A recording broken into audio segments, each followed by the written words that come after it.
Gutman. Question number 2, the Honourable David Parker. Thank you, Mr Speaker. My question is to the Minister for Land Information. Does he believe he and the government have conducted themselves competently and appropriately in relation to the decision to approve the purchase of the Crafar farms by a foreign buyer? If not, what did they do wrong? The Honourable Maurice Williamson. Mr Speaker. Yes. The Honourable David Parker. Supplementary. Why did the Minister say on several occasions that he had to approve the sale of the Crafar farms to Pengjin under the China-New Zealand Free Trade Agreement when the High Court found that the Overseas Investment Officer's written advice to him was the opposite? The Honourable Maurice Williamson. Speaker, because as I think the Honourable Jerry Brownlee told the House a few minutes ago, for 7 years under both a Labour and a National government, the before and after economics benefit test was the test that the Overseas Investment Office used on the James Cameron application or the Shania Twain application or any of the others that have gone through it. Order. Point of order has been called. The Honourable David Parker. Very interesting, sir, but my question was why he used the cover of the China's Free Trade Agreement. The member may repeat his question. Why did the Minister on several occasions say that he had to approve the sale of the Crafar farms to Pengjin under the China-New Zealand Free Trade Agreement when the High Court found that the Overseas Investment Officer's written advice to him was the opposite? The Honourable Maurice Williamson. Because, sir, we were applying the test we believed to be appropriate, the one that had been used, and the fact is Ministers' decisions are subject to judicial review, just like the Honourable Chris Carter lost in the courts over the Whangamata waterways, and so Ministers have to behave accordingly. Point of order. The Minister has still not addressed the issue of why the China Free Trade Agreement. The question specifically asked why had the Minister said, allegedly on more than one occasion, that he had to approve the deal because of the New Zealand-China Free Trade Agreement, which has nothing to do with the previous practice under the OIO because the New Zealand-China Free Trade Agreement is relatively recent. And that's the bit I think that's up, because the question covered only that issue.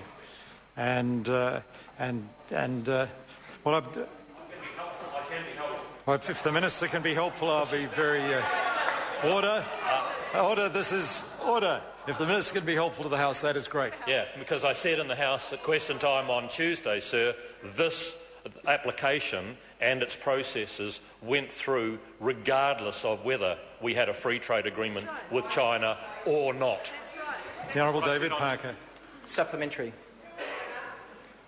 Yeah, the Honourable David Thank Parker. you, Mr Speaker. Why did it take 9 months from the time of Pengjin's application to his erroneous decision? Was it because it took that long for the government to stitch up a deal involving Landcorp?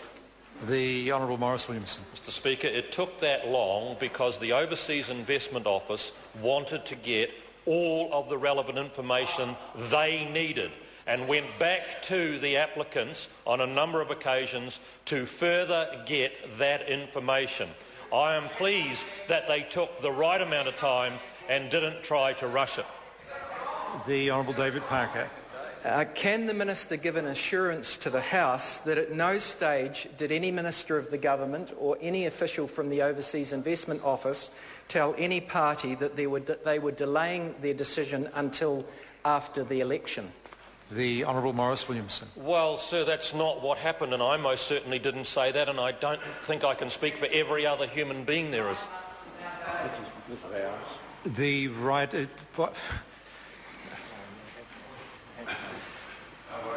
Order.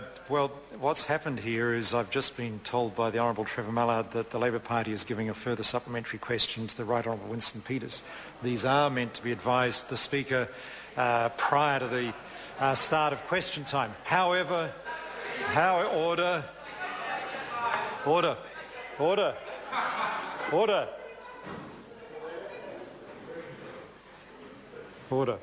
I don't want to be difficult, but I just do ask members in the future, please, to make sure that the Speaker is advised of these things a little more advanced than at the moment members get to their feet. Point of order. I apologise for the late notice. It will be obvious to everyone that the answers are the reason for this happening. Order.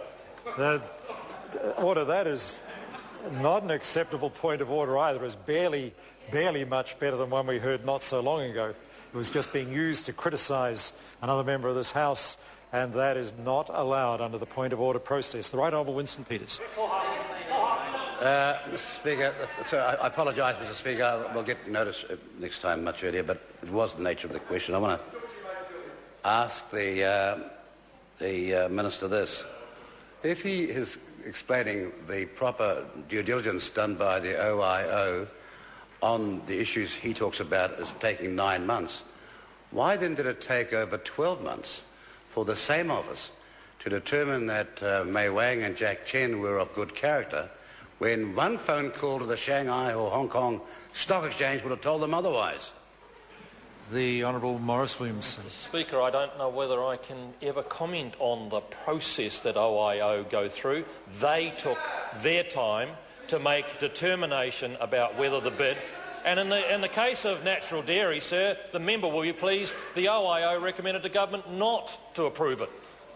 Question number 3, Jonathan Young. Thank you, Mr. Speaker.